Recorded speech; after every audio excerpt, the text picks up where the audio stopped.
For our third speaker, it will be Dr. Muhammad Afiq Muhammad Noor, emergency physician from UMMC, who will be talking to us on the treatment and follow-up of EVALI. Please welcome Dr. Afiq. Thank you very much. Okay, thank you, Dr. Hayati, for kind introduction. I would like to thank you, the organizing team from KKM and also MMA for organizing this CPG for private general practitioner. Okay, the sound check, okay?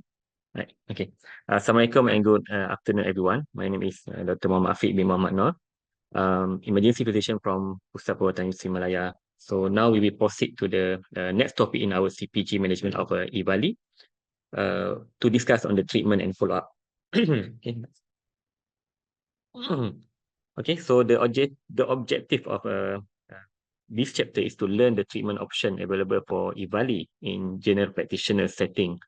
And we will also learn to understand the indication for referral and hospitalization for EVALI patient and discharge plan as well as the follow-up for EVALI patients.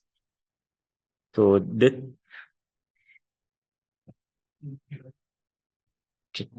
treatment for EVALI actually is a symptomatic base on the patient presentation. The initial presentation include respiratory symptoms such as shortness of breath and cough. For GI, gastrointestinal symptoms, they may present with the vomiting and diarrhea, and some of EVALI patients may present with the constitutive symptoms such as fever. So beside the symptomatic or supportive treatment, as we know by the definition, EVALI is a disease of all clinical syndrome happen when the person exposed from tobacco product. Hence, all EVALI patients must be counseled as well for the tobacco cessation. But this part of the treatment won't be covered today. So now let's look at the treatment for the respiratory symptoms. For oxygenation, physician must ensure EVALI patient to have an adequate oxygenation. When patient presented to the KK or ED, such as example, physician must monitor the clinical symptom such as tachypnea or not, or any other respiratory symptoms, the vital signs which include the oxygen saturation, which has to be kept more than 95%. Depends on its severity. Most likely, this oxygen saturation level target and supportive treatment can be achieved via the nasal cannula, non-invasive or invasive ventilation. Those in your setting, most likely you can supply the patient at least with nasal cannula at 3 to 5 liters per minute. Or if you have a face mask, 7 to 10 liters per minute, or up to high flow mask before sending to hospital urgently.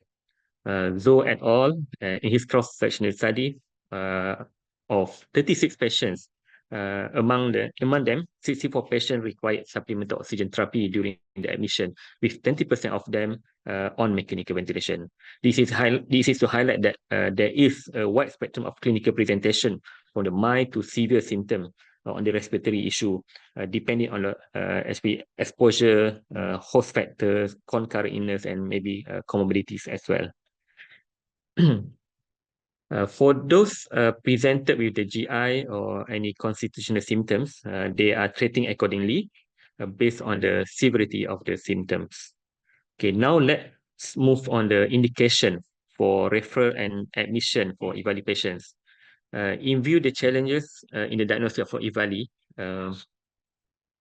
a diagnostic pathway to evaluate a patient with suspected EVALI should be considered. This is due to lack of the specific features for this clinical syndrome. If the history and imaging are suspicious for EVALI, patients should be admitted for thorough infectious and autoimmune workup, as we understand that EVALI is a diagnosis of exclusion. And physician in hospital will investigate further while treating the patient to rule out like a cardiac, renal, infectious, autoimmune causes before they conclude this is an EVALI case.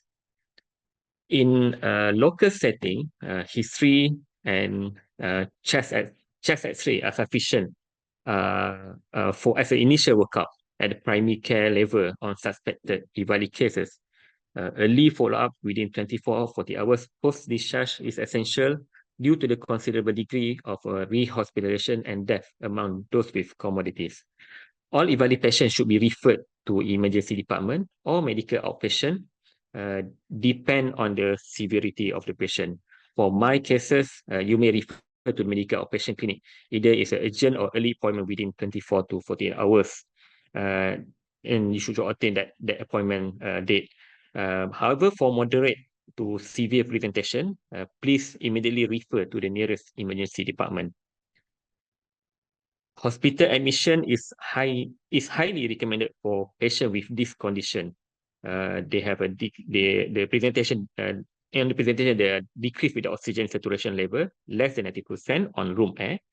The patient has concurrent illness, especially if respiratory distress is present. Patient has other comorbidities that compromise the pulmonary reserve. Patient has no reliable access to medical care or unable to be followed up within 24 or 48 hours, and immediately maybe to come again in the event of rapidly worsening symptoms. And also patient has a poor social support. Okay, let's see how about the management, what they do in the emergency department and primary care facility in KK.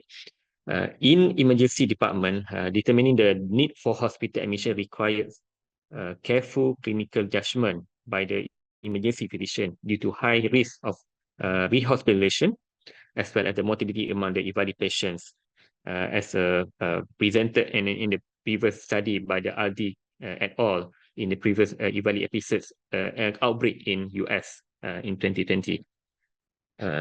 So the plan upon discharge from ED include the prescription or a shot of short course oral corticosteroid with tapering dose, prescription of antibiotic or antiviral if warranted, education on warning sign, and follow up in 24 to 48 hours. If patient is seen in primary care facility, the same principle as above are applicable. And if patient come back to your clinic between the follow-up, instead of their coming up, go to the follow-up in the operation clinic, please reassess the patient and advise patient to adhere to their follow-up. Or if the condition is worsening, kindly refer back to the emergency department. However, we know that this is still new. We do not recommend to start any oral syrup management at the GP level. This is a more to the at the hospital level on the management of the oral corticosteroid, oral syrup management. Okay. This is a criteria appropriate for outpatient management from ED. They should ensure that normal oxygen saturation more than 95% with no respiratory distress on room air. Patient has an absence of high-risk comorbidities such as chronic obstructive pulmonary disease or congestive heart failure. There is good support system for outpatient follow-up, and there is no significant diagnostic finding on the initial workup in emergency department. Last, as a take-home message for this topic, in our local setting, for any patient, any suspected case of EVALI, a physician should be consulted for further management. As in the ECPG, there's a recommendation 6. Physicians should be consulted for any case suspected of EVALI for confirmation of diagnosis when seen at the emergency department or primary care facility. Thank you. That's all.